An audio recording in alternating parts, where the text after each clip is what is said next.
kurang tenaga ahli.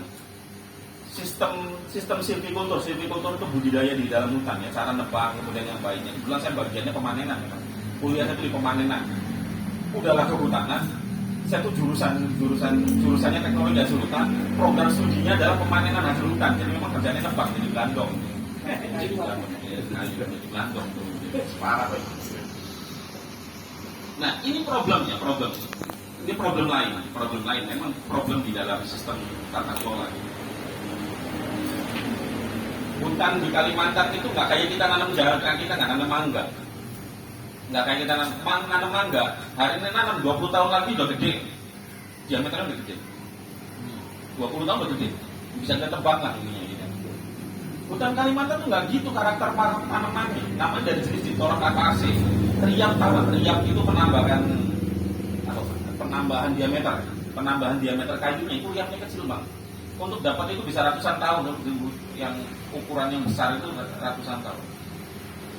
Jadi ada namanya sistem TPTI, tebang di berikutnya dalam rangka menjaga kelestarian hutan, maka kita harus menerapkan TPTI namanya. TPTI itu tebang pilih tanam Indonesia, tebangnya dipilih kemudian ditanam di Indonesia. Tapi di jokes di kalangan mahasiswa itu adalah tebang pilih tanam insya Allah gitu ya. Tebang pilih tanam insya Allah gitu ya. Insya Allah mau ditanam, kalau mau nanam, kalau enggak ya udah nggak tanam. Jadi yang dihitung adalah diameternya nggak boleh kurang dari 40 cm diameternya yang dipotong itu, 40 ke atas yang dipotong. Kemudian dihitung riap tahunannya berapa besarannya. Gampang ilustrasinya begini saja. Untuk sampai kepada tebangan berikutnya, misalkan butuh 50 tahun, maka area hutan itu harus dibagi 50 plot. Misalkan ada satu, sekali saya di Sari Bumi Kusuma. Sari Bumi Kusuma dapat wilayah segini misalkan. Ya, misalkan dapat wilayah segini. Di Sari Bumi Kusuma itu 20 cm ke atas sudah bisa ditebang. 25, 30 itu bisa ditebang. Idealnya 40 tapi masih diberikan toleransi di angka 25 atau biasanya di 30 masih dikasih toleransi. Untuk sampai ke situ, maka itu jalurnya itu misalkan dibikin jadi 40 tahun. Agar tebang pilih, nggak semua ditebang, agar kemudian tanaman pohon yang ditinggalkan itu bisa setiap tahun yang akan datang bisa ditebang lagi, dan yang kecil-kecilan menggantikan posisi yang sama sampai pada posisi misalkan pembesarannya adalah satu tahun itu 1 cm, maka untuk sampai 40 cm kan butuh 40 tahun. Maka untuk yang kecil itu bisa sampai 40 tahun, yang gede dan bisa ditebang, maka itu butuh putarannya kan 40 tahun. Maka satu lingkaran, satu area konsesi itu harus dibagi 40. Dibagi 40 plot tebang. 1 A, B, C atau 1, 2, 3 gampangnya sampai 4 plot ke 40. Tahun pertama itu yang boleh ditebang plot 1. Sesuai dengan yang aturan berapa diameter yang boleh ditebang. Tahun kedua baru masuk plot 2. Tahun ketiga plot 3 terus gitu itu harusnya. Itu sebenarnya kalau dilakukan lestari di Indonesia. Tapi faktanya bikin kesel saya juga ada ngomongin gitu. Faktanya pada saat itu plot 1 tebang itu melembar sedikit ke plot 2. Kagok sama ngitung biaya kos ekstraksi nggak nutup betul. gitu, hitungannya nggak nutup. Jadi Iya, masuk ke plot 2. Plot 2 nggak masuk plot 3 gitu terus. Jadi kadang satu kali dalam 1 tahun harus 1 plot, 2 plot yang kemudian diambil. Diameter yang harusnya minimal 40 yang kemudian ditebang itu masuk sampai 20 ke bawahnya. Rusak gitu bener-bener, hancur-hancuran itu. Nanamnya enggak, nebangnya perantaran. Itu yang disebut sebagai kayu Spanyol. Spanyol. Ada kayu Spanyol. Kayu Spanyol. Jadi karena setiap kayu yang keluar dari satu plot itu harus ditandai di register. Ini dari plot sekian, ditebang tahun sekian, nanti plot itu akan ditebang lagi kapan gitu. Namanya lacak balak istilahnya. Ada istilah namanya lacak balak. Lacak balak itu nanti harusnya pemerintah ketika menemu lot ada angkanya, maka angka itu secara random dilakukan pelacakan ke plotnya, gitu. Benar enggak ya? Nah masalahnya tadi separuh nyolong itu ambilnya dari plot lain, tapi di register, gitu. Tetap dapat register, namanya Spanyol. Harganya nggak di bawah, harganya di bawah sini, harga di bawah. Itu kondisinya dan terus terjadi terus menerus. parah lagi reformasi. Reformasi itu membuat hutan kita hancur lebur. Keluar Undang-Undang Nomor 22 tentang otonomi daerah. Hutan kemudian dikapling berdasarkan otonomi daerah.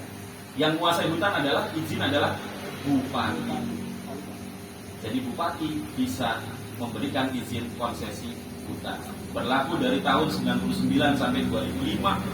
6 tahun hutan hancur-hancuran pada saat itu. Kenapa nggak hancur? Tadi prinsip hutan Kalimantan itu kalau nebang harus pakai plot. Nggak mungkin nggak pakai plot. Kalau nggak pakai plot hancur habis. Masalahnya untuk bikin plot itu wilayahnya benar-benar gede, bahkan bisa melebihi satu kabupaten.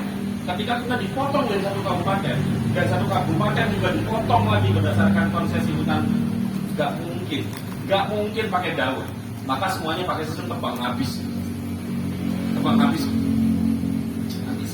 Dan yang dimain ini permainannya adalah izinnya dua biasanya. Satu, izin menjadi hutan tanaman industri, dan sawit. Bajingannya adalah yang saya bilang bajingannya mereka ini. Ronggolawe. Izinnya adalah hutan tanaman industri. Hutan tanaman industri nggak ditanam. Yang diambil adalah kayunya doang. Kayunya doang yang diambil. Nggak semua tentunya. Ini contohnya beberapa saja jadi rusaknya. Dan terus sampai hari ini. Kenapa ini kemudian hari ini perusakan hutan itu efeknya masih? Karena gini, hutan yang boleh ditebang itu harusnya sebenarnya hutan di dataran rendah, bukan hutan di dataran tinggi. Hutan dataran tinggi itu buffer zone. Buffer zone itu wilayah penyangga ekosistem. Nggak boleh diusahakan sebenarnya. Dia itu wilayah konservasi, nggak boleh kemudian ditebangin, itu nggak boleh. Masalahnya adalah wilayah di dataran rendah hutannya itu udah habis. Hutan yang di dataran rendahnya udah habis. Habisnya kapan? Dari mulai tahun 67 sampai kemudian 2000 awal itu udah habisnya di dataran rendah. Saya di Saribudi Kusuma saja itu posisinya di bukit. Bikin jalannya ampun-ampunan ya. Kan kita kalau mau bikin tebangan itu kan harus bikin jalan dulu, Pak. Bikin jalan beneran, bikin jalan pakai bulldozer itu, bikin jalan. Itu kan urugannya lumayan itu, urug itu seperti lama. Kosnya lebih tinggi. Jadi kalau di wilayah yang lereng itu, di wilayah perbukitan, kos untuk ekstraksi, untuk narik keluar kayunya itu lebih tinggi dibanding dataran rendah. Masalahnya hutan di dataran rendah itu udah habis. Jadi pasti konsesi hutan hari ini tidak semua HPH buruk, nggak semua HPH buruk. Saribudi Kusuma bukan karena saya pernah di sana. Saribudi Kusuma salah satu yang lumayan bagus, nggak bagus banget tapi lumayan bagus. Salah satu yang lumayan bagus, nggak bagus banget, lumayan lah, lebih penting dari yang lain. Kalau dari buruk itu yang ada mending lah pokoknya gitu ya. Jadi kosnya itu tinggi kalau di wilayahnya perbukitan. Laju deforestasi kita itu pernah di kondisi agak menurun, sekarang memang sedikit. Itu aja kan hutan udah nggak ada juga deforestasinya di mana mereka. Dulu itu deforestasi kita di masa tahun 99 sampai 2000. Laju deforestasi kita itu sampai 6 lapangan bola per hari.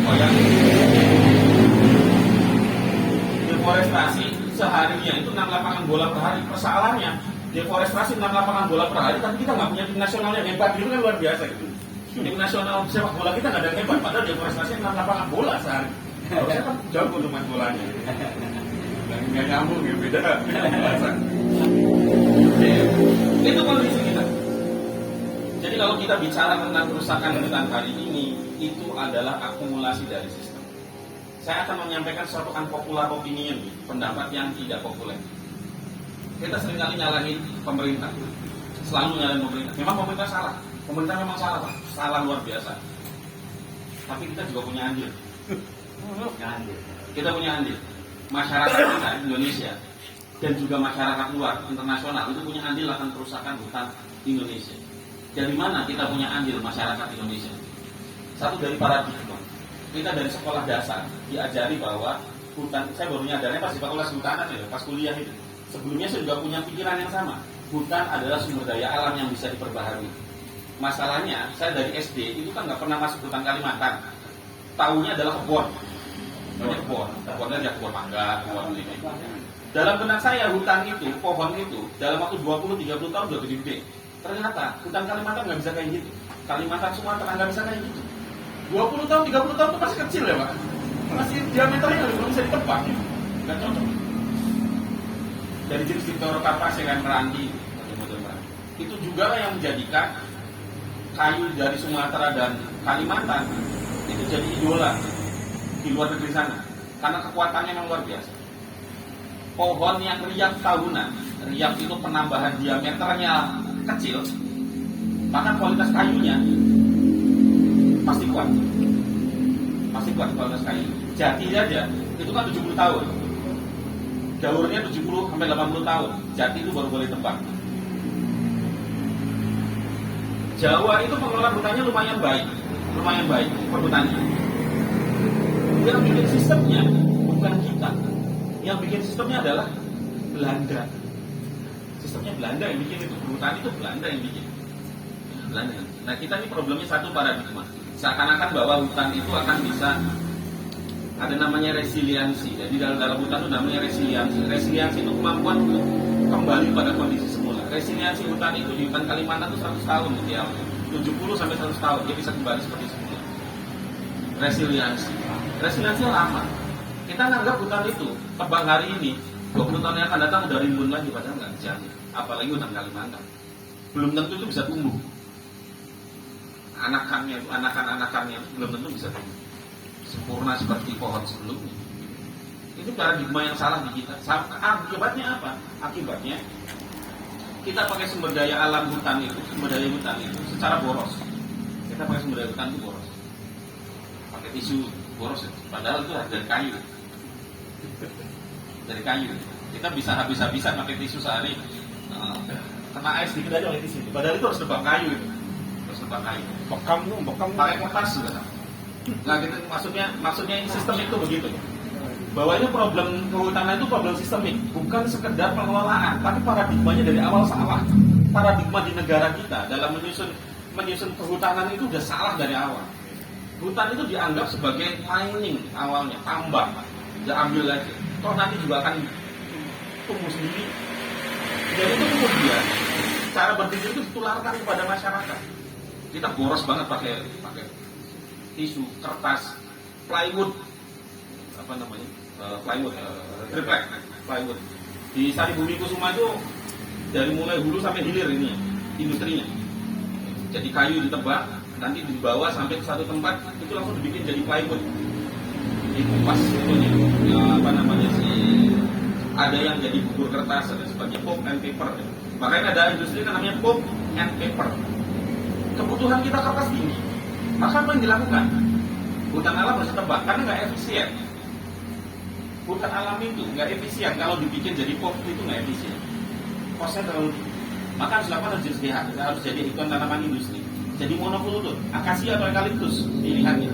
Bukan meranti lagi, bukan tanaman asli Kalimantan. Tanaman asli Kalimantan dan Sumatera itu Dipterocarpaceae namanya jenis tanamannya. Pokoknya Dipterocarpaceae meranti.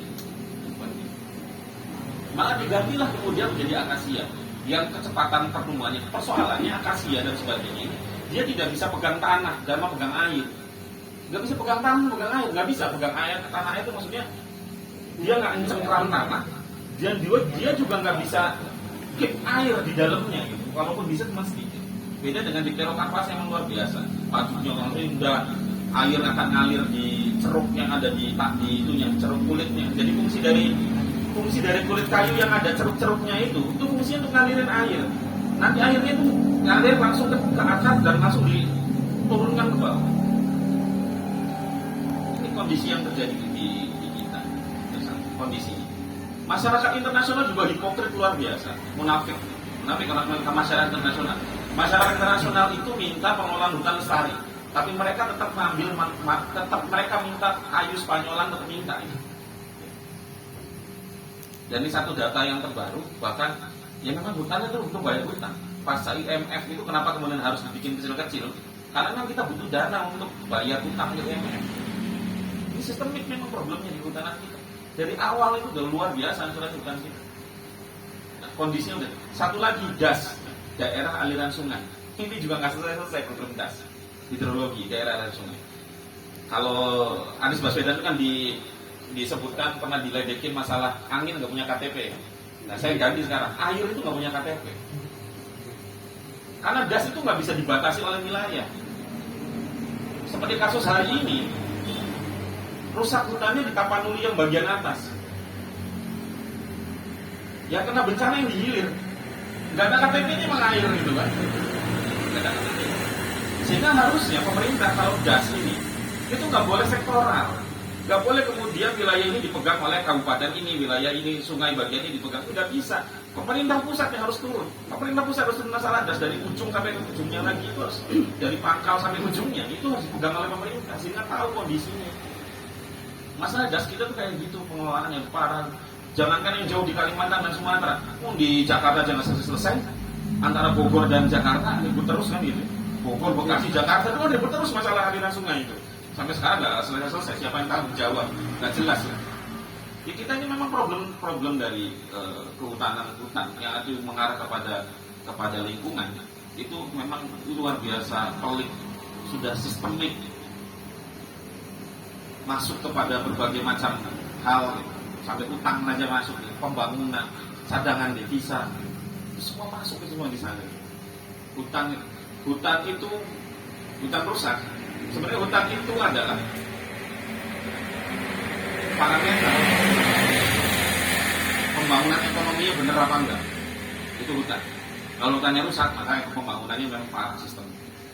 Kalau hutan rusak itu. Nah, ini yang saya hanya ngasih gambaran bahwa problem kehutanan itu lebih parah daripada yang tergambar dari sudah numpuk dari 5 dekade yang lalu.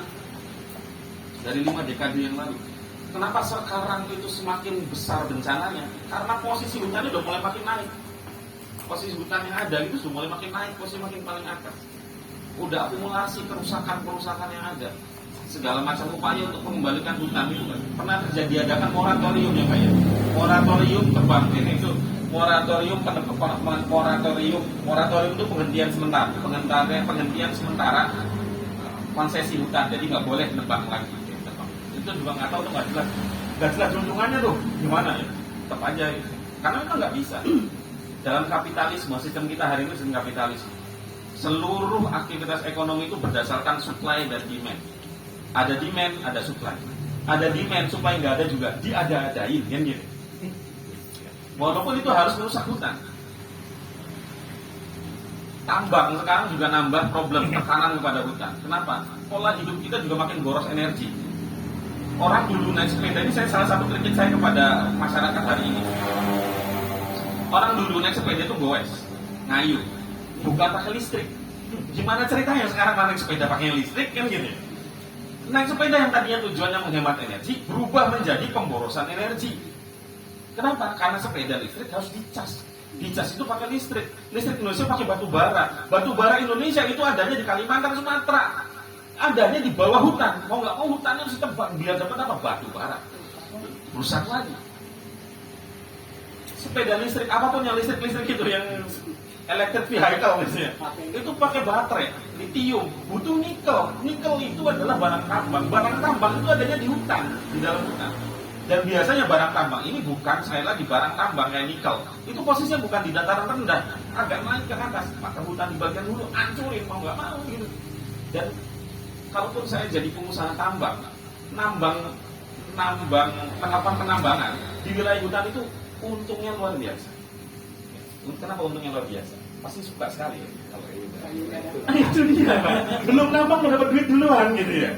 Belum nambang nih, nambang aja belum, udah dapat duit. Dari mana? Dari kayunya.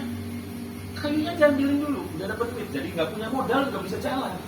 Modalnya dari mana? Dari kayunya itu. Ya, kebayang Pak sistemnya kan ya, hancurnya gitu. Gitu, itu yang terjadi di Indonesia hari ini, bukan hari ini, dari dulu begitu. Hutan tanaman industri juga sama kayak gitu. Yang dibikin jadi hutan tanaman industri satu jenis pohon. Sekali lagi tentu tidak semuanya sebangsat itu ya, nggak semua pengusahanya begitu, enggak semua, tapi banyak gitu ya. Tapi banyak, tapi nggak semua ya, tapi nggak semua. Saya katakan nggak semua. Banyak yang kemudian di waktu belakangan ini menerapkan sistem hutan lestari itu udah banyak, udah mulai bagus. Tapi yang bangsatnya memang masih banyak juga. Itu problem. Maka tentu ketika kita bicara sistemik, maka perubahan untuk kemudian menyelesaikan kita nggak bisa biarin karena Kalau dibiarin ya makin hari ini di sana di Sumatera bagian utara, Tapanuli itu dengan Sumatera Barat, Aceh dan sebagainya. Maka tinggal tunggu waktu di tempat yang lain dengan bencana semasif yang sama. Kalau pemerintah nggak ngapa-ngapain, masalahnya masyarakat kita juga pelupa. Saya yakin beberapa bulan yang akan datang kita akan lupa bahwa pernah terjadi bencana alam besar di Sumatera bagian utara. Pasti, insya Allah kita akan lupa. Setahun yang akan datang juga lupa.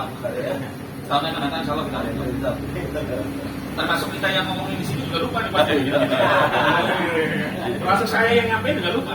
Lupa. Kenapa saya katakan ini lupa? Karena ini adalah materi yang saya siapkan dari 15 tahun yang lalu terkait banjir bandang. Waktu itu pernah terjadi banjir bandang besar, saya lupa di mana, dan itu dibahas di Kompas. Kompasnya masih bentuk cetak ya, bukan internet ya. Itu dibahas khusus dalam, jadi di Kompas dulu dan namanya rubrik fokus. Biasanya di bagian tengah fokus. Itu membahas khusus tentang banjir bandang. Karena itu terjadi banjir bandang yang luar biasa. Bayangkan 15 tahun lalu, 15 tahun yang lalu terjadi banjir bandang besar, sekarang kejadian lagi, nggak belajar apa-apa di negara. Nggak belajar apa-apa, masyarakat juga nggak belajar apa-apa gitu. Ya begitu saja. Jadi kalau ingin mengubah begini kondisi ini semua, yang harus diganti itu nggak cukup ganti orang, tapi juga sistemnya yang memang harus diganti. Agar kemudian apa? Bencana ini tidak terus-menerus terjadi. Sebagaimana Allah Subhanahu wa taala telah berfirman, "Dhaharul fasadu fil barri wal bahri bima kasabat aydin nas." Sungguhnya telah terjadi kerusakan di makasabat fil barri wal bahri, ya, di daratan dan di lautan bima kasabat aydin nas. Karena sebab tangan manusia. Pada yang awal saya kutipkan ayat surat Al-A'la ayat 3, allati qaddara fahada, bahwa Allah Subhanahu wa taala ketika menciptakan alam semesta ini, bumi ini dengan segala keseimbangannya, maka ketika tangan manusia mengubah keseimbangan itu, bumi akan membuat keseimbangan sendiri, yang itu artinya adalah bencana bagi manusia. Tinggal tunggu waktu saja bencana lebih besar akan terjadi kalau kita tidak menjaga keseimbangan dari bumi ini. Nah, tentu ketika prosesnya problemnya adalah sistemik, maka kita harus mencari sistem yang memang bisa memastikan bahwa keseimbangan alam, keseimbangan ekonomi, keseimbangan politik, keseimbangan sosial itu benar-benar terjadi. Nah, masalahnya adakah itu? Ya, insya Allah ada sih, insya Allah ada. Apakah Islam bisa? Nanti kita bahas di sesi diskusi. Saya kembalikan itu yang bisa sampaikan. Assalamualaikum warahmatullahi wabarakatuh. Assalamualaikum. Saya kembalikan ke Pak Herman, selanjutnya diskusi, monggo terserah Pak Herman di mana baik. Alhamdulillah, penyampaiannya begitu berat, begitu dalam, sampai istilah-istilah yang kita nggak ngerti juga dimaksain ya. Ya inilah namanya belajar ya. Dalam konteks ekosistem itu memang harus kita jaga, karena ekosistem itu kesinambungan bagi kita hidup di dalamnya, begitu kan ekosistem. Jadi kepada saudara-saudara, bapak-bapak, adik-adik, barangkali ada yang mau menambahkan, ada yang mau bertanya, mengurangi, mengkalikan, silakan. Karena kami sudah siap untuk menjawab pertanyaan. Mangga silakan kepada yang mau untuk bertanya, silakan. Ngobrol bareng-bareng aja. Monggo. Kan endang ngobrol bareng-bareng. Pak Janur silakan. Ya. Enggak. Bapak, enggak. Beliau ya lupa saya belum mau perjalanan beliau. Beliau yang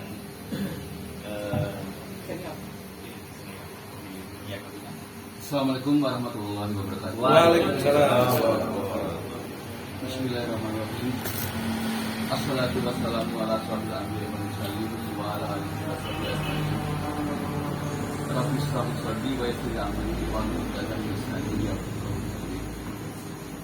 Puji syukur kehadirat Allah Subhanahu wa taala, di mana detik demi detik ya, waktu demi waktu kita dianugerahi kesehatan. Dan selain itu juga salawat serta salam kita doakan supaya dilimpahkan dalam Allah SWT kepada junjungan Muhammad Rasulullah.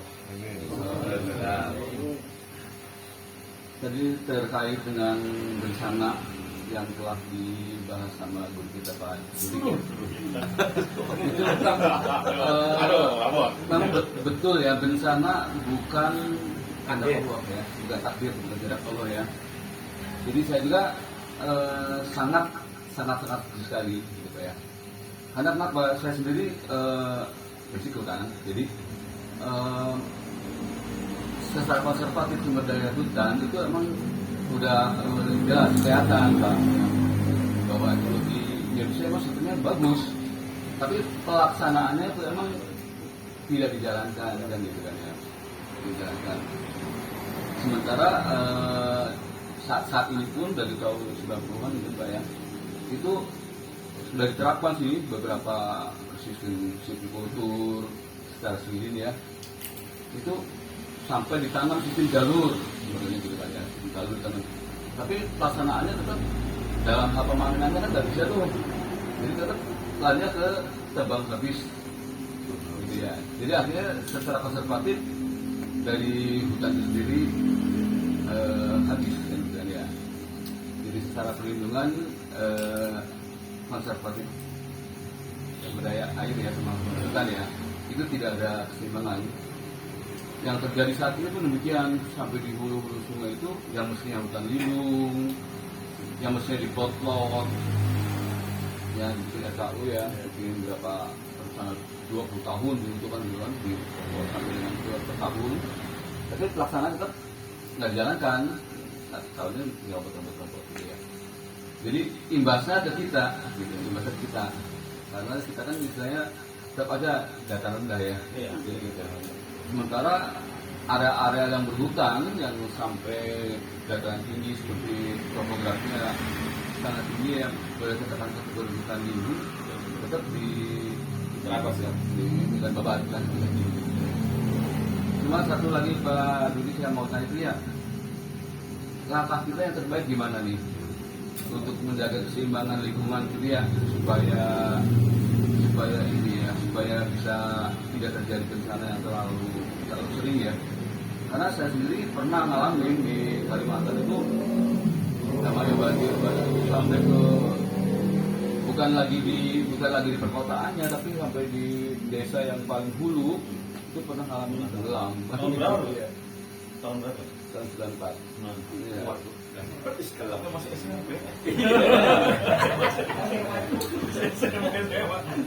Jadi apa yang saya pelajari di sana tuh begitu, seperti yang kebijakan bupati segala macam gitu ya, yang mesti secara aturan 200 meter dari sungai jangan tidak boleh terbang, itu malahan dia bisa dilakukan gitu kan ya.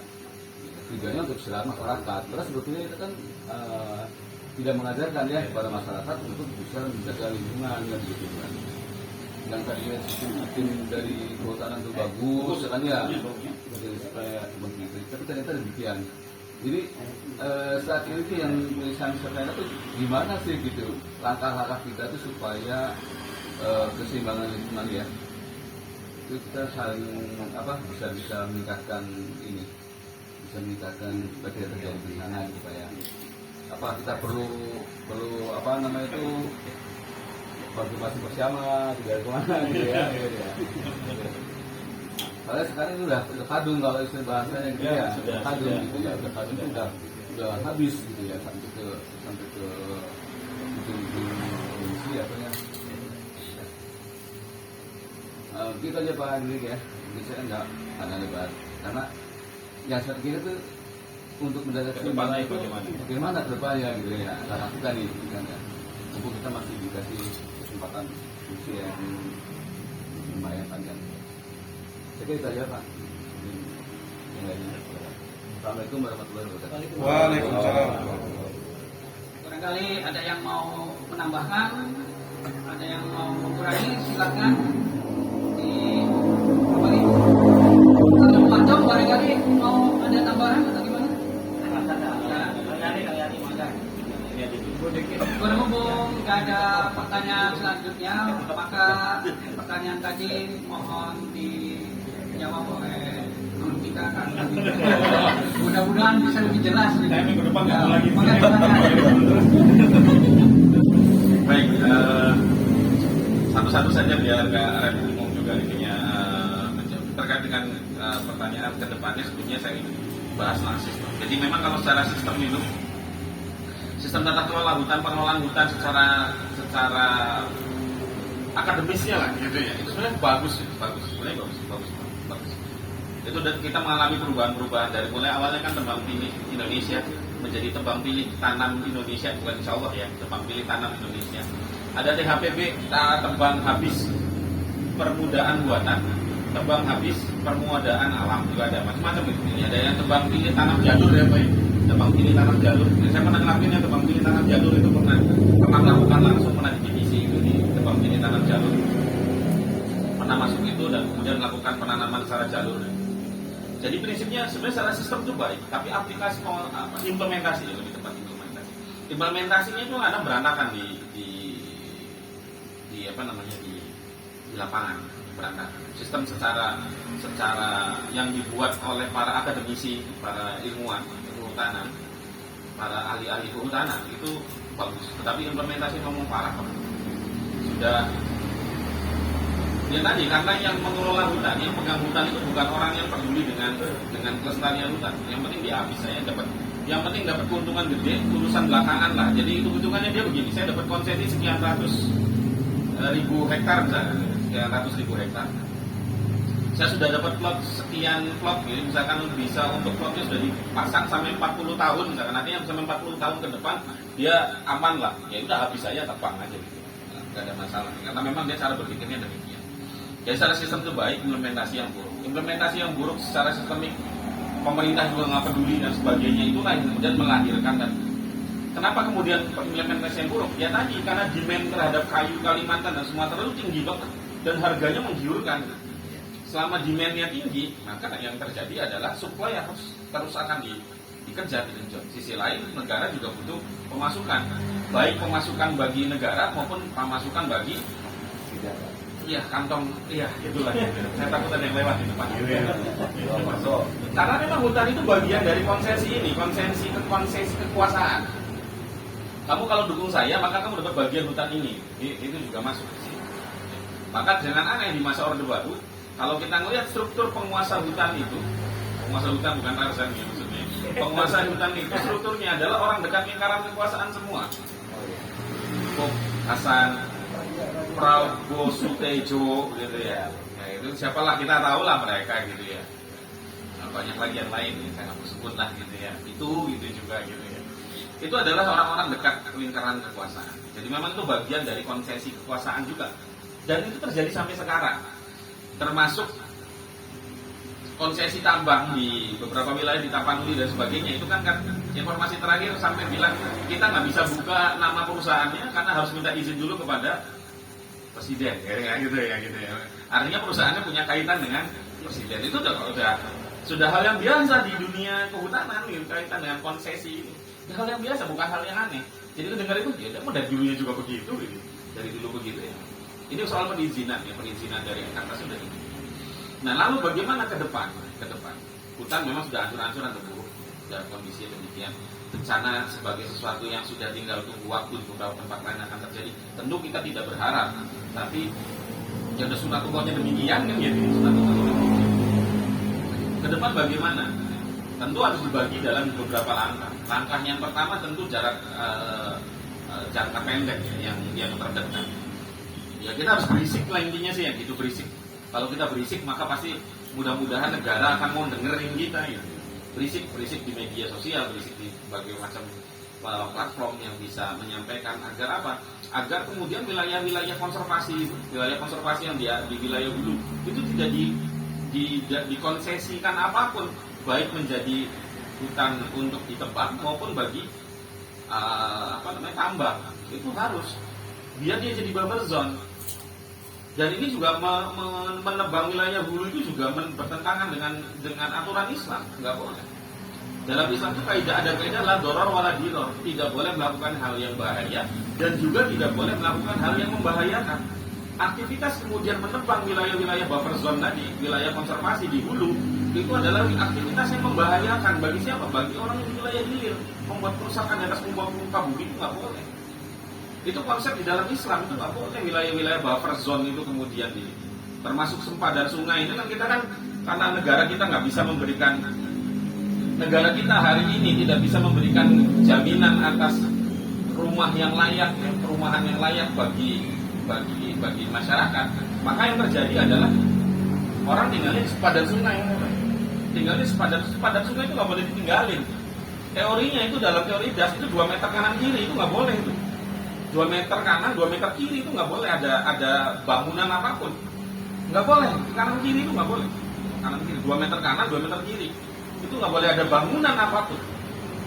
Teori kebencanaan, teori lingkungan itu kayak gitu. Dan kalau itu kaitan kalau Islam, hal-hal yang berkaitan teknis begitu diserahkan kepada ahli. Ya maka nggak boleh kita bikin bangunan rumah, ruko, toko atau apapun di sempadan sungai itu nggak boleh. Karena itu membahayakan. Satu, si sempadan sungai bisa mengalami erosi. Gitu. Yang kedua, pasti akan terjadi sedimentasi. Kalau ada bencana banjir yang kena duluan mesti. Nah masalahnya problem kita secara ngomongin hutan kita bisa ngomong kemana-mana ini ya. Problemnya adalah tanah makin lama makin mahal. Kenapa? Karena banyak orang yang punya duit beli tanah bukan untuk ditinggalin, tapi untuk investasi. Sehingga orang yang uangnya terbatas mau nggak mau akhirnya ngaplin sempadan. Terpaksa kan gitu. Padahal dalam Islam nggak boleh. Nggak boleh orang membeli rumah hanya untuk investasi, itu nggak boleh. Saya lupa hadisnya. Tapi saya pernah membaca hadisnya bahwa kalau kita punya rumah yang itu tidak kita tinggali, maka kita berdosa ya. Itu nggak boleh. Bahkan itu sampai di breakdown oleh para ulama. Kalau kita punya kendaraan, ini breakdownnya begitu ya, dirinci. Kalau kita punya kendaraan dan kendaraan kita masih bisa ditumpangin orang, dan ada orang yang butuh tumpangan kita dan kita tidak menawarinya, maka dosa kita. Sampai gitu para ulama tuh. Islam itu luar biasa sampai segitunya. Kita sampai hal-hal yang seperti itu. Gitu. Ulama itu mengatakan demikian. Mengatakan begitu. Ya tentu konsepnya sekarang harus lebih hati-hati juga ya, jangan kemudian setiap orang kita jaket atau begal. Nah, problem hari ini itu tambahan. Ada aturan Islam yang sederhana itu juga nggak bisa kita lakukan. Kenapa? Karena negara nggak menjamin keamanan bagi kita. Nah, kita kan nggak berani juga di jalan aja gitu. Itu kaitan satu harus berisik Pak, berisik untuk menyampaikan bahwa kondisi hutan ini sudah buruk. Bencana adalah sesuatu yang pasti terjadi, pasti tanda kutip maksudnya, pasti dalam hitungan manusia. Maka yang dilakukan hari ini oleh negara itu mitigasi bencana. Melakukan pemetaan secara utuh seluruh wilayah, terutama wilayah hulu dataran tinggi, di mana saja potensi bahaya terjadinya banjir bandang. Titik-titiknya itu di mana itu bisa kok. Citra satelit kita sudah mampu untuk melakukan itu. Kemampuan pendataan spasial kita, geografis kita sudah maju sebenarnya. Masalahnya nggak dipakai oleh negara kita karena dana. Ya, dananya sayang lah gitu. Padahal efek dari bencana itu dana yang dikeluarkan lebih besar sebenarnya. Tapi negara kita tuh nggak pernah peduli sama rakyat kita, rakyat nggak pernah peduli. Mereka itu regulator. Jadi memang harus berisik Pak ke arah sana. Biar negara ini mau minimal mitigasi bencananya lah. Kalau belum bisa beresin hutan, minimal mitigasi bencana. Saya sampaikan di awal, problem negara kita satu udah tahu negara hutannya rusak, mitigasi bencananya beradu. Minimal mitigasi bencananya harus gitu. Itu yang pertama jangka pendek yang bisa dilakukan. Yang kedua, yang selanjutnya yang jangka panjang adalah tentu karena ini persoalannya sistemik, maka mengubah agar hutan kita bisa menjadi kembali baik, kita butuh sebuah political will. Kalau keren istilahnya ya, biar keren aja sama begini. Political will, kehendak politik, biar keren Pak gitu ya. Kalau nggak gitu nggak keren. Political will, kehendak politik ya, kita butuh kehendak politik. Kehendak politik itu bicara tentang ini. Saya mau keluar bahasa keren lagi nih. Kehendak politik itu butuh paradigma. Butuh sebuah pemikiran mendasar yang itu memang mau melakukan kebaikan bagi rakyatnya. Masalahnya negara kita, negara kapitalis, itu hitung-hitungannya adalah cuan pada akhirnya. Cuan. Mendingan bikin mus yang gak ada manfaatnya itu bagi rakyat daripada ngurusin mitigasi bencana. Kenapa? Karena mitigasi bencana yang bikin proyeknya nggak dapat apa-apa. Kalau WUS yang mengusulkan proyek WUS dan yang kontraktor dan sebagainya dapat duit yang gitu, cair semua. Nah ini harus di sistemnya memang sistemnya harus kita dorong untuk kita menghadirkan sebuah sistem yang memang peduli pada rakyat. Kalau bahasa Islam itu penguasa menjadi ro'in itu penggembala, kayak penggembala kambing, penggembala binatang ternak. Orang penggembala itu kan tidak akan pernah membiarkan gembalaannya mengalami masalah. Cukup sungai hilang dan sebagainya, sakit dan sebagainya, itu nggak mau. Rugi bagi dia. Itu harus menjadi rohim. Masalahnya penguasa kita itu bukan rohim. Bukan rohim hari ini. Mereka nggak peduli. Korban jiwa hari ini hanya statistik saja. Korban jiwanya 700 orang statistik. Hilang sekian, sudah selesai. Tahun depan lupa ya, dengan bahwa ada statistik sekian orang. Padahal harusnya dalam Islam, sebagaimana Umar pernah berkata, beliau mengatakan bahwa kalau ada keledai ini ya, bukan orang loh. Kalau ada keledai yang jatuh di wilayah Irak karena jalannya berlubang, maka aku merasa berdosa. Ini hanya perlambang sebenarnya, ilustrasi saja perlambang bahwa kalau keledai saja diurusin sama Umar, apalagi manusia. Nah, kita butuh sistem yang begini, yang melahirkan orang-orang seperti Umar. Masalahnya sistem hari ini nggak mungkin melahirkan orang-orang yang seperti Umar. Kenapa? Karena hari ini kita itu high cost politik. Jangan keledai orang-orang ada nggak? Nah, gitu. Bahasa kata kita ini adalah sistem Indonesia hari ini itu adalah high cost politik. Keren lagi kan mas bahasa ini lagi. Politik biaya tinggi. Kenapa politik biaya tinggi? Karena agar menjadi penguasa di negeri ini, menjadi parlemen di negeri ini, maka harus keluar duit. Ketika dia menjabat, maka dia itu adalah keluar uang yang dikeluarkan itu adalah investasi. Setiap bentuk investasi yang harus didapat adalah modalnya balik plus dengan keuntungannya. Luar biasa. Ini disebut sebagai high cost politik.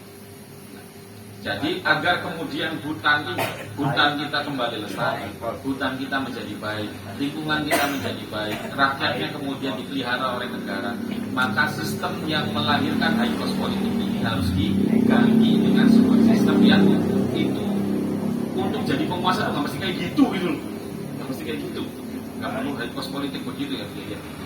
Nah ini butuh proses tentu ke depan. Nah fokus kita hari ini ya tadi Pak, berisik saja Pak di media sosial dan sebagainya, agar negara mau ngurusin rakyatnya, mau mitigasi bencana itu dulu deh yang paling dekat. Karena menyelamatkan nyawa manusia jauh lebih penting dari hal lain. Baru kita memikirkan sambil berupaya bagaimana mewujudkan sebuah sistem Indonesia ini menjadi sebuah sistem negara yang memang peduli.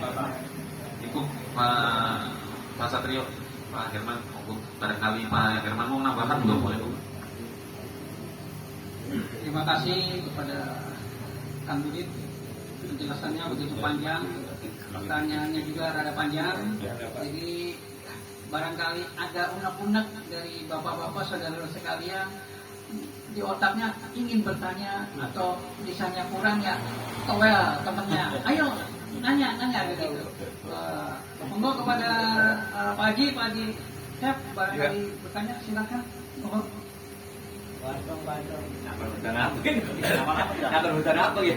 anjing ya karena ditunjuk jadi ya terpaksa.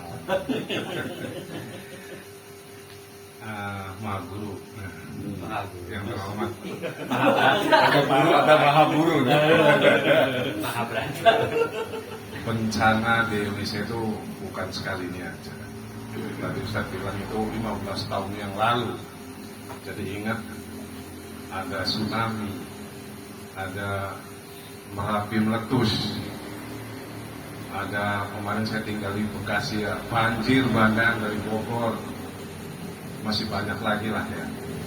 Saya menanyakan apa ini sudah menjadi kodok-kodoknya Allah gitu. Berarti 15 tahun yang lalu aja bencana banyak, berarti kedepannya bisa jadi banyak lagi. Itu Ustaz. Terus tadi Ustaz tuh ngomong sistem pemerintahan yang rusak. Pemerintah yang rusak, saya hitungin ada 10 ya. Jadi apa perlu pemerintah kita ganti apa ya? Gitu aja Ustaz. Terima kasih.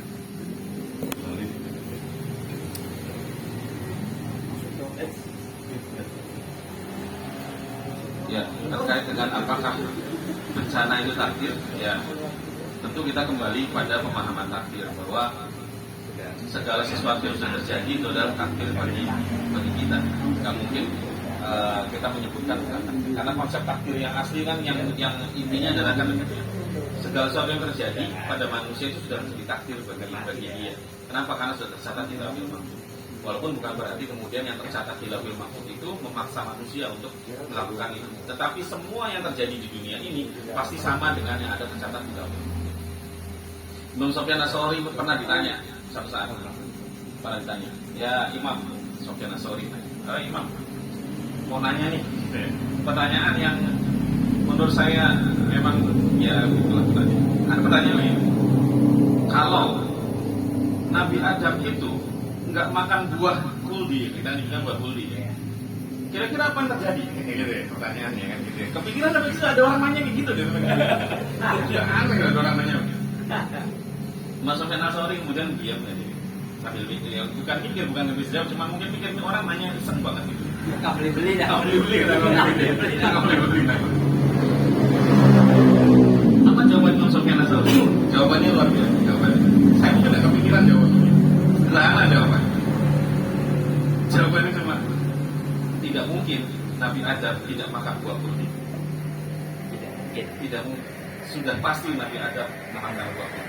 Kenapa? Karena itu sudah tercatat di Lauhul Mahfuz.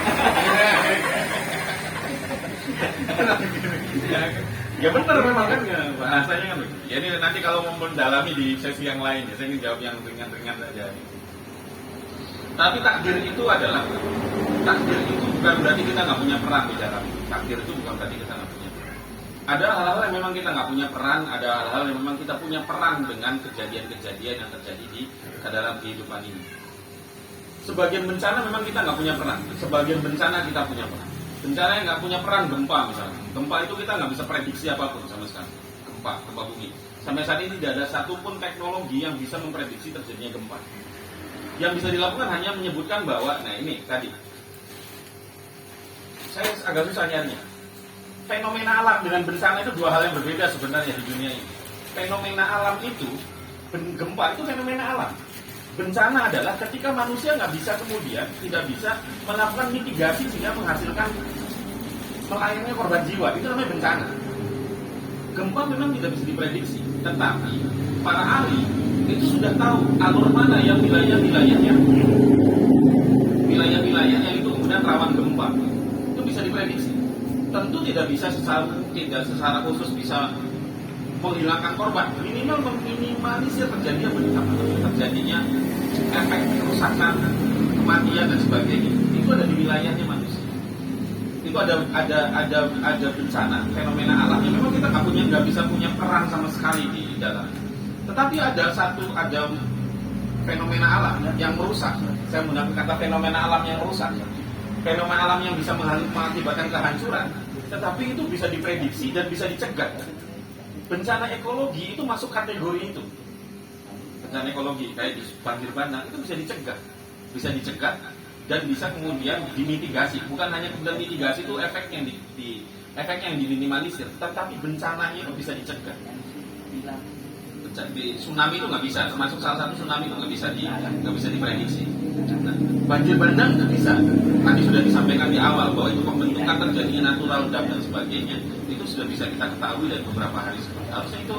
Harusnya itu bisa dicegah. Maka apakah itu takdir? Ya takdir kalau kejadian.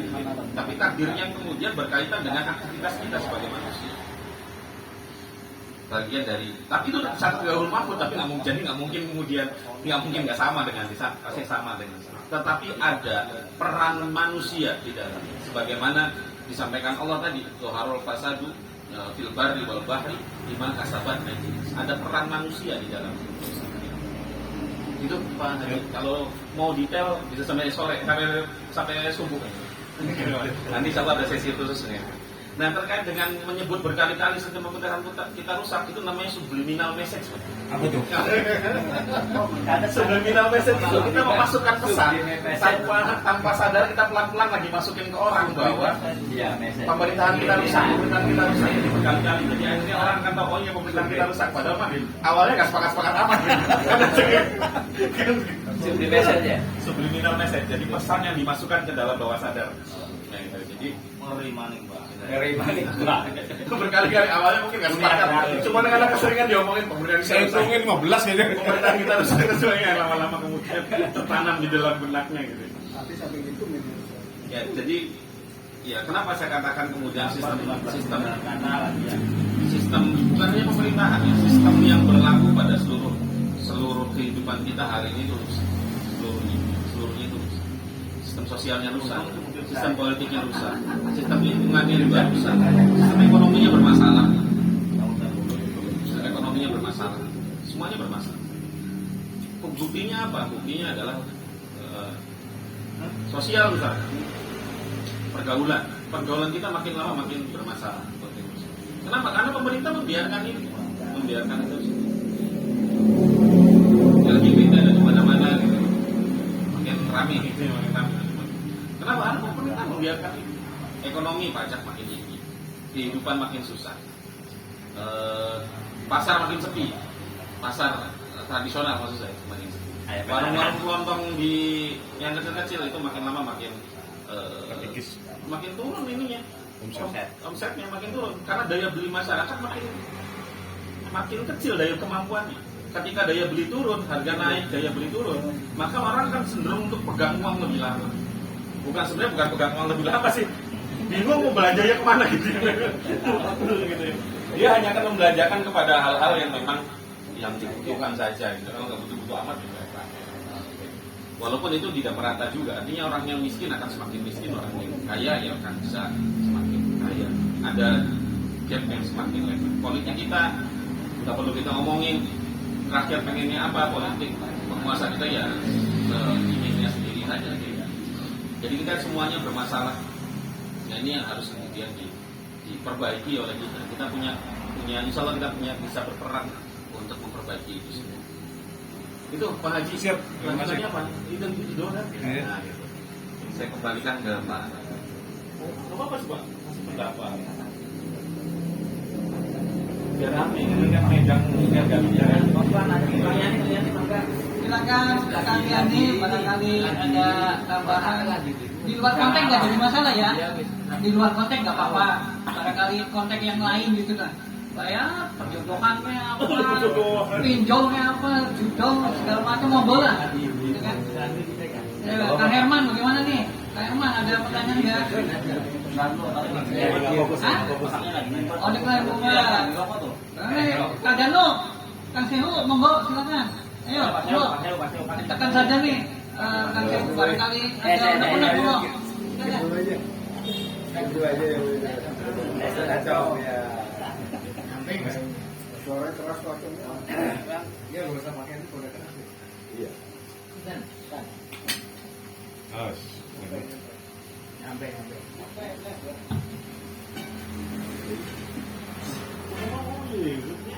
Terima kasih. Kayak ini saya duluan nih kayak ini. Iya, nanti dulu. Ngadepin dulu. Adem sih mau. Iya, ngadepin. Terkait dengan tadi apa ya, eksploitasi sumber daya alam ya. Ini sih bukan bicara tentang ya mungkin ada hubungannya dengan bencana ya.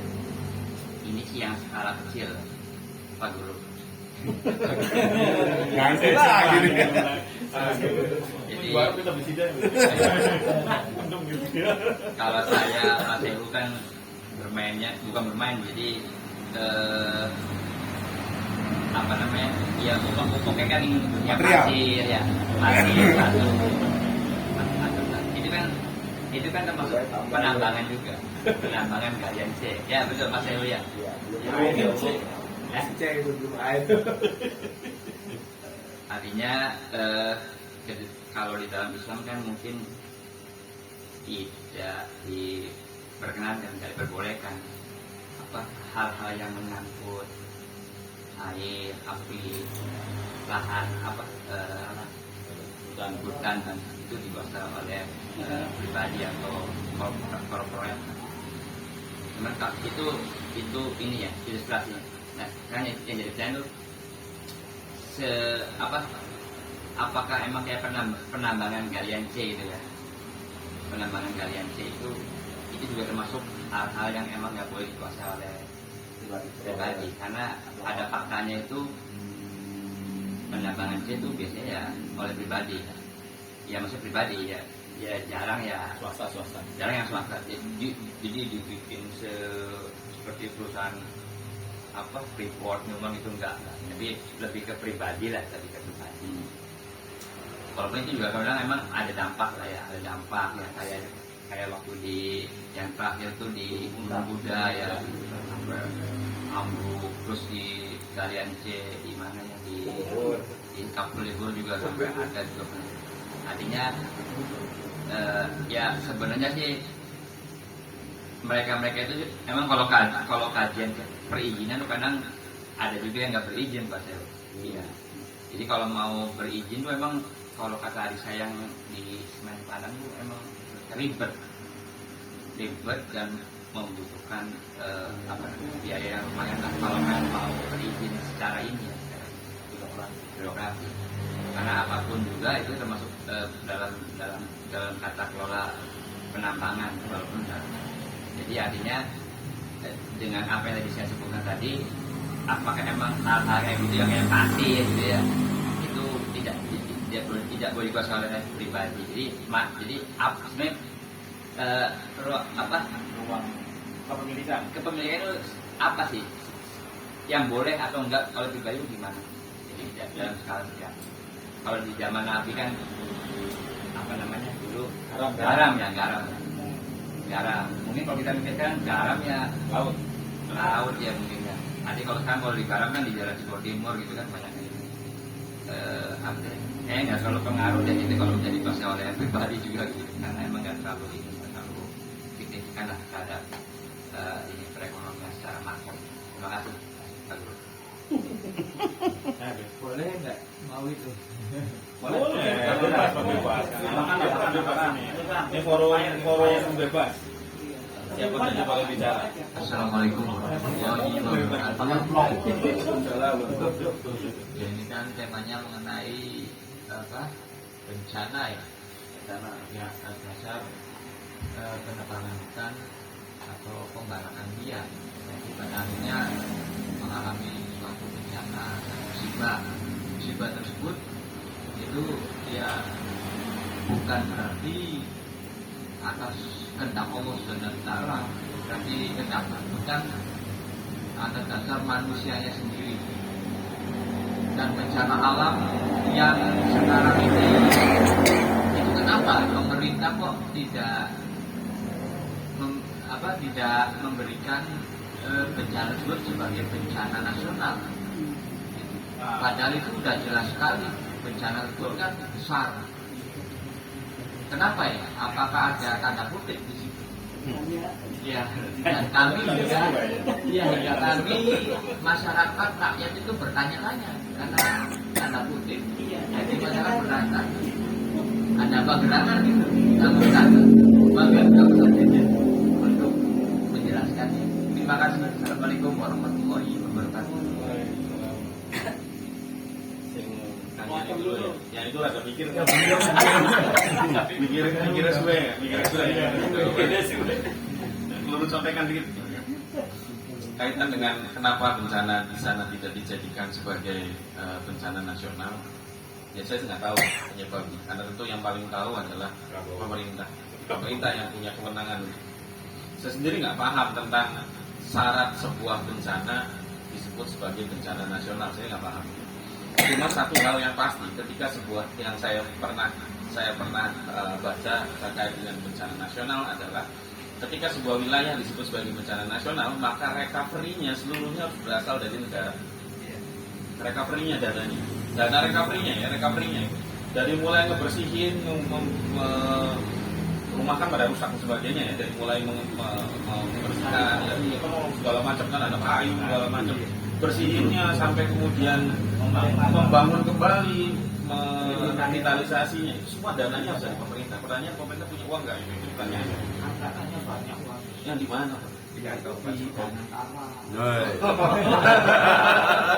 Justru dana antara nggak boleh dipakai ya Pak. Jadi dana antara itu jadi sepemahaman saya, karena pernah waktu itu yang di Lombok ya, bencana di Lombok yang lumayan masif juga. Itu kan minta untuk dijadikan bencana nasional, itu juga tidak ditanggapi oleh pihak pemerintah. Nah, waktu itu bocorannya adalah negara nggak punya dana untuk sampai pada titik recovery secara menyeluruh. Jadi kalau ada bencana nasional, recovery-nya itu menyeluruh.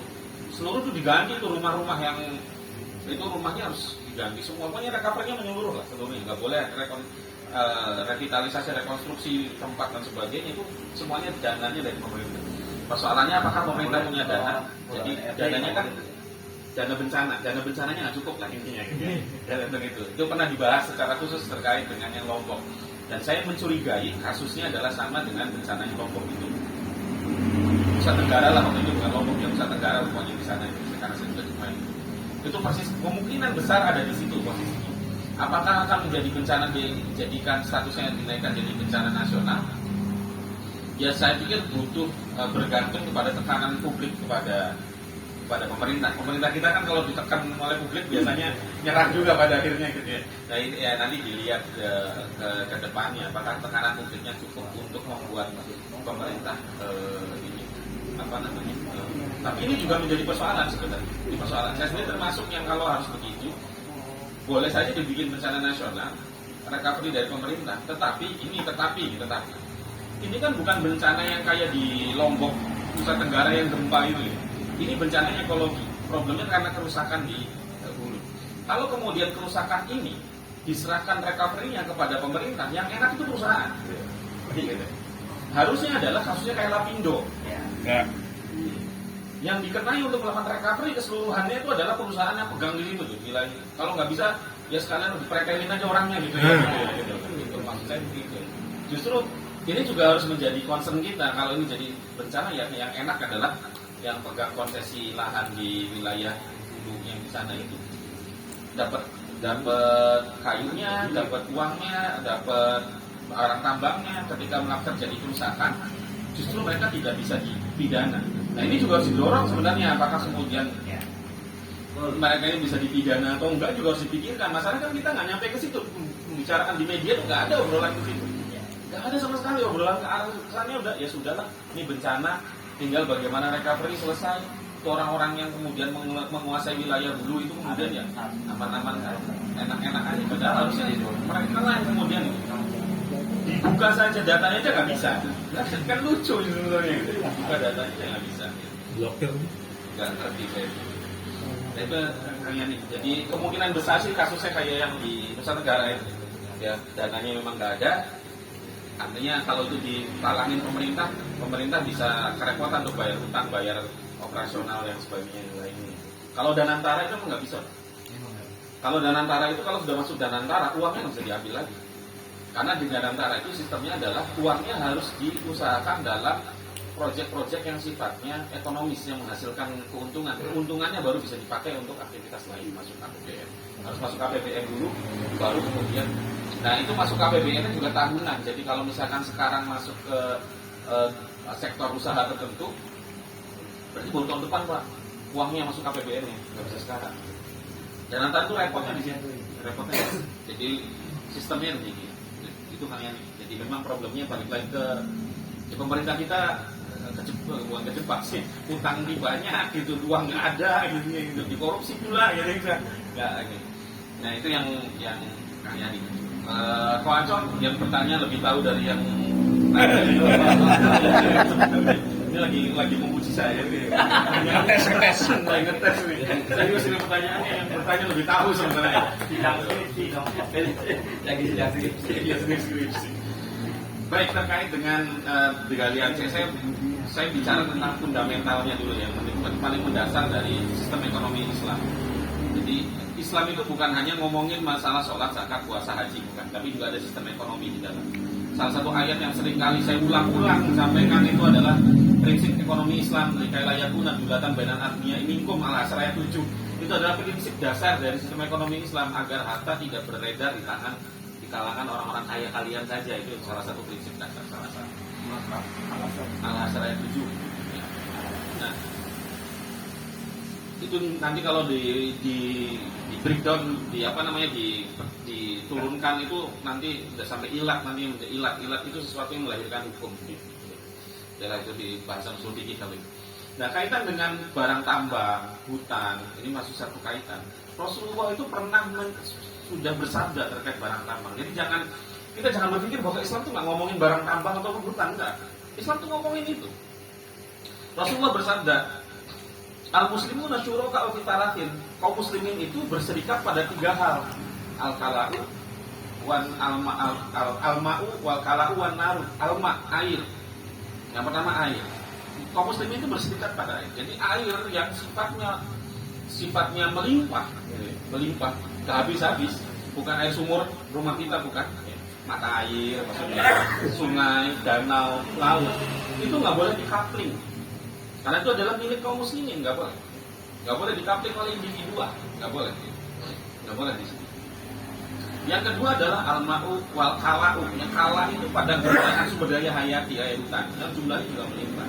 Itu tidak boleh dikuasai oleh pribadi, tidak boleh dikuasai oleh swasta. Yang ketiga adalah antar itu sumber energi dan barang tambang. Itu juga tidak boleh dikuasai oleh swasta. Harus dikuasai oleh siapa? Itu karena dia milik kaum muslimin, maka harus dikuasai oleh negara. Yang hasilnya itu diberikan kepada siapa? Diberikan sebesar-besarnya untuk kemaslahatan rakyat. Harus diberikan itu. Jadi kayak hutan itu nggak boleh diprivatisasi oleh perusahaan swasta. Itu harus dimiliki oleh negara yang harus mengelola langsung. Ya nanti hasilnya untuk rakyat. Kenapa harus negara? Karena negaranya dengan catatan nggak korup, ya, nggak kayak negara kita sekarang. Kalau negara korup ya sama aja sebenarnya kayak Pertamina gitu. Kenapa kemudian harus dikuasai negara? Karena dengan dikuasai oleh negara, maka cara berpikirnya itu bukan cara berpikir kayak penjual dengan kayak pedagang sama konsumen. Ya nggak kayak gitu cara berpikirnya. Ya, cara berpikirnya nggak begitu. Kalau misalkan hari ini sistem konsesi baik itu hutan maupun tambang, kita sebenarnya dapatnya pajaknya sebenarnya. Pajaknya dapat. Bukan hasil tambangnya di bawah bergantung ada beberapa model. Tapi yang paling banyak itu kita cuma dapat pajak dari penjualan di sana. Walaupun ada beberapa yang pakai sistem profit sharing, ada beberapa yang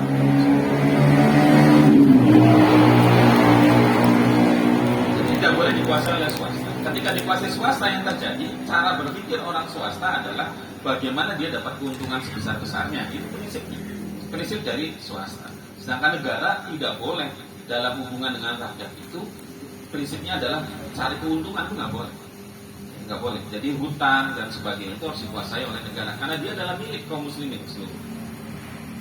Kemudian hasilnya diperoleh masuk ke Baitul Mal, masuk kepada biaya menjadi anggaran pendapatan negara yang hasilnya untuk digunakan bagi keperluan kaum muslimin pada bagi rakyat.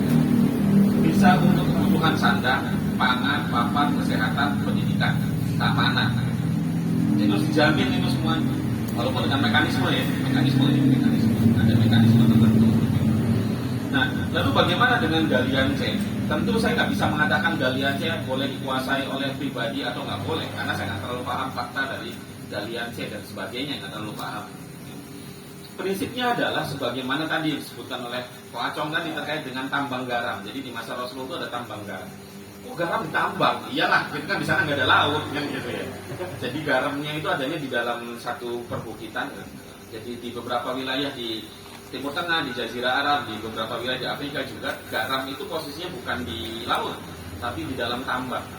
Kenapa? Karena beberapa wilayah itu awalnya kan ada di dalam laut, kemudian naik ke atas karena perubahan geologis dan sebagainya, sehingga ditambang. Nah, awalnya kemudian tambang itu diberikan kepada salah seorang sahabat Rasulullah. Sampai kemudian ada sahabat yang lain datang kepada Rasulullah, ya Rasulullah, kenapa engkau berikan tambang itu kepada si A? Ya, saya lupa namanya. Padahal tambang itu kan seperti air yang mengalir. Seperti air yang mengalir itu nggak habis-habis, jumlahnya sangat besar. Ketika diberitahu itu, maka Rasulullah mengambil kembali tambangnya, mengambil tambang tersebut, kemudian dikelola oleh Rasulullah sebagai pemimpin Madinah pada masa itu. Ya, ini menunjukkan sebagai dalil bahwa barang tambang, hutan, sumber air yang dia sifatnya melimpah itu tidak boleh dikuasai oleh individu. Kenapa? Ini kenapa sih? Kenapa? Karena semua ini yang air, tambang, kemudian hutan, itu namanya ekstraksi, Pak. Ini bisnisnya bisnis ekstraksi.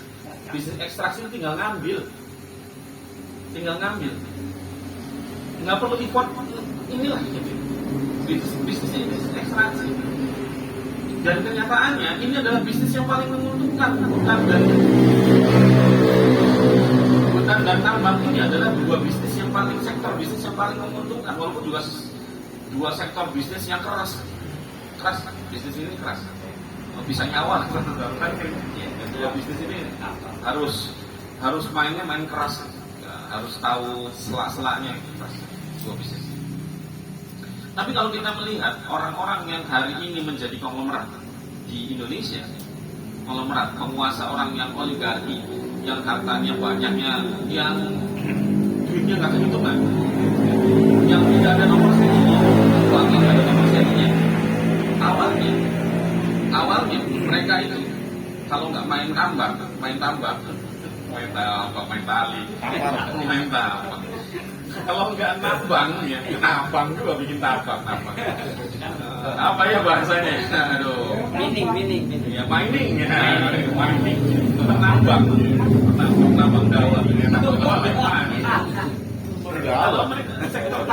Sektor tambang. Kalau dia kemudian nggak main di sektor tambang, maka dia main di sektor hutan. Itu dua itu mereka akan mulai dari situ. Ngumpulin modal lagi sebenarnya, ngumpulin modal. Dan itu adalah konglomerat di Indonesia itu semuanya main di sektor tambang dan di sektor perhutanan. Kalau dia sifatnya ekstraksi aja. Tambang yang paling menguntungkan hari ini batu bara jelas. Batu bara. Karena untuk Kalimantan gampang banget itu nambang batu baranya. Pak Satrio waktu itu pernah cerita di pekan kemarin ya. Batu bara itu kelihatan ya, tinggal keruk aja gitu, kayak kita ngeruk pasir gitu ya. Nggak butuh ini pot yang gede lah untuk batu bara. Batu bara dan emas di Kalimantan itu banyak yang ilegal. Kayak model galian, model di sungai-sungai di Kalimantan itu udah banyak apa ya? Gitu. Nggak tahu sekarang masih ada nggak Pak? Yang emas masih ada sampai sekarang. Dulu saya waktu kalau banyak banget itu tambang emas kecil-kecil itu tambang emas kecil cuma satu tempat gitu di tengah gitu. Lumayan tapi ya. Ya, lumayan ya gitu. Ya lumayan dapatnya emas kan. Kecuali dapatnya gitu dapatnya itu kecil-kecil. Jadi model begitulah kayak galian di sana emas kemudian batu bara. Kalau di sininya kayak emas yang di wilayah gunung mana gitu yang Bogor itu ya. Gunung Bogor apa ya? Ya pokoknya saya lupa lah namanya itu. Nah itu tadi. Jadi saya nggak bisa mengatakan apakah galian C itu boleh dikuasai individu atau tidak karena saya faktanya juga nggak tahu, tidak terlalu memahami. Kalau itu memenuhi itu, maka harusnya tidak dikuasai oleh individu. Lalu bagaimana sekarang? Ya sekarang mau gimana lagi ya gitu ya? Karena sistem kita nggak begitu, nggak tidak mengharuskan demikian, maka ya tinggal dilihat saja aturan yang ada.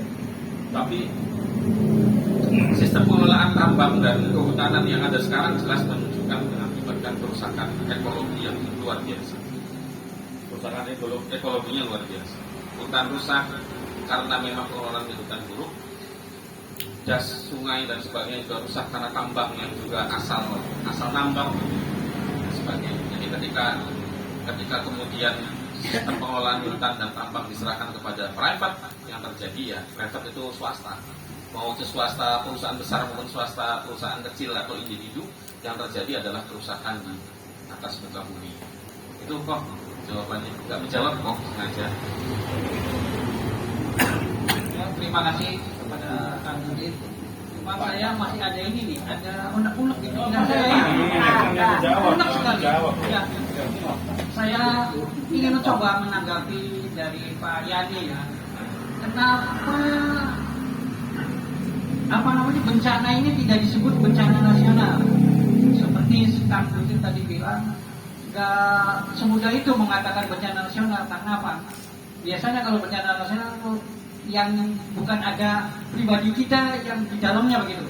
Jadi ada usaha kita gitu kan, kemudian kehidupan. Nah, ini kan berarti kan ada manusia yang membuat kerusakan. Nah, kenapa tidak disebut bencana nasional? Nah, ini kan jadi tanda tanya. Bisa jadi kalau disebut bencana nasional, maka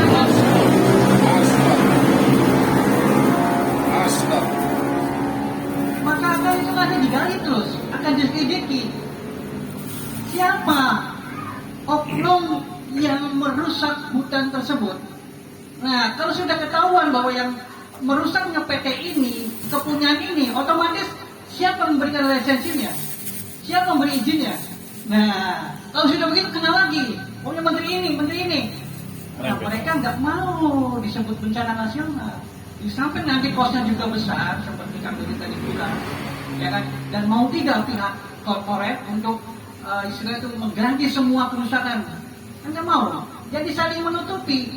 Nggak mau disebut bencana nasional, disebutnya ini bencana biasa. Malahan ada seorang menteri yang mengatakan bahwa kayu itu kayu lapuk, yang dari hutan itu kayu lapuk. Nah ini kan disangkal oleh penduduk tuh. Tidak mungkin kayu lapuk ada gergaji yang begitu rapi, ada begitu tanda registrasinya, ini kan. Tapi karena pemerintah ini tidak kurang jujur, ya kan, dia nggak mau ditekan bagaimanapun sekuatnya ditekan sama kita sebagai yang namanya dibikin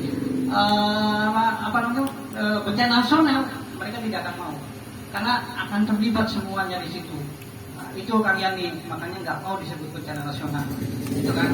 Nah, tadi Kang Dudi masalah apa namanya itu mitigasi, ya kan. Mitigasi, ya memang mitigasi itu perlu. Kenapa? Kalau suatu bencana, kalau kita tidak menyiapkan mitigasinya, nah itu berarti negara kita itu kacau dalam pengaturan mitigasi. Jadi biarlah rakyat itu menderita, yang penting nanti kita itu akan dapat apa? Simpati dari dunia. Soalnya banyak kan simpatinya, ya kan? Contoh Arab Saudi katanya dengan itu sudah memberikan bantuan. Ya, bisa jadi negara lain juga bisa memberikan bantuan. Jadi ada pembiaran di situ. Pembiaran ini memang sudah direncanakan. Kenapa? Biarin saja. Kenapa? Kita akan selamat. Selamatnya gimana? Kita tutupi masing-masing. Sekarang kan tidak tahu. PT apa yang bisa merusak itu? Tidak tahu. Menteri siapa yang memberikan izin? Tidak tahu. Kenapa? Makanya nggak mau melayani, disebutnya bencana nasional. Itu tambahan saya, mudah-mudahan. Maka siapa lagi barangkali ada? Monggo silakan. Kang Danu, ayo mangga. Dari tadi gerak terus. Boleh nyambung kan? Boleh nyambung, mangga silakan. Boleh banget. Boleh banget. Benar juga menurut Pak Herman ya, untuk masalah itu bukan dijadikan menjadi bencana nasional, karena kalau bencana nasional itu juga bisa mungkin terjadi sebagai ajang korupsi yang nanti setiap daerah otomatis minta sumbangan tetap ke masyarakat juga, dan uang dari masyarakat nanti tidak nyampe ke sana, yang nyampe ke sana hanya berapa persen mungkin gitu ya. Jadi memang dalam hal ini kayaknya masih dalam lingkungan kepemerintahan sendiri yang biar masyarakat sebenarnya harus mendorong yang siapa pelaku utamanya. Ya kalau menurut pemikiran saya pelaku utamanya sudah tahu Pak, itu tapi kan pasti Siapa saya nggak tahu. ya udah jelas. Tapi kan masyarakat sekarang takut dengan apa namanya, ya sekarang Indonesia seperti halnya hukum rimba, di mana yang kuat dia pasti yang menang nanti. Masyarakat hanya bisa boleh melalui besok. Biasanya gelem limburi. Ya itu aja penyambungan. Terima kasih. Assalamualaikum. Ada yang ada ojo nambah haji. Uwis sih mau kan. Nambah yang rame. Cuma nambah yang tadi kayaknya Ustaz Dudi lupa, sahabat yang penambang garam itu pernah dibahas di ICM gitu. Abiyad bin Hamal. Nah, itu aja.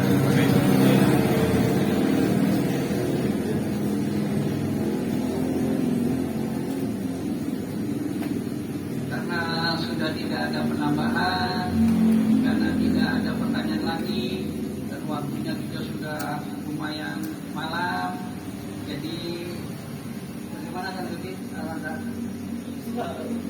Saya sudah cukup. Ya, MC kan aja ya. Ya. Karena ini udah tadi nanya. sudah, saya sudah menambahi. Enggak, ditutup aja nanti. Ya. Selanjutnya ngobrol aja. Ya, berhubung karena waktunya sudah terlalu mepet ya. Dan kesimpulannya atau konklusinya masing-masing saja lah di rumah. Lo dipikirkan aja dulu apa itu benar tidak gitu kan, ya kan gitu. Jadi konklusi tidak ada. Ya, jadi masing-masing saja. Kita akhiri saja dengan doa untuk majelis ya.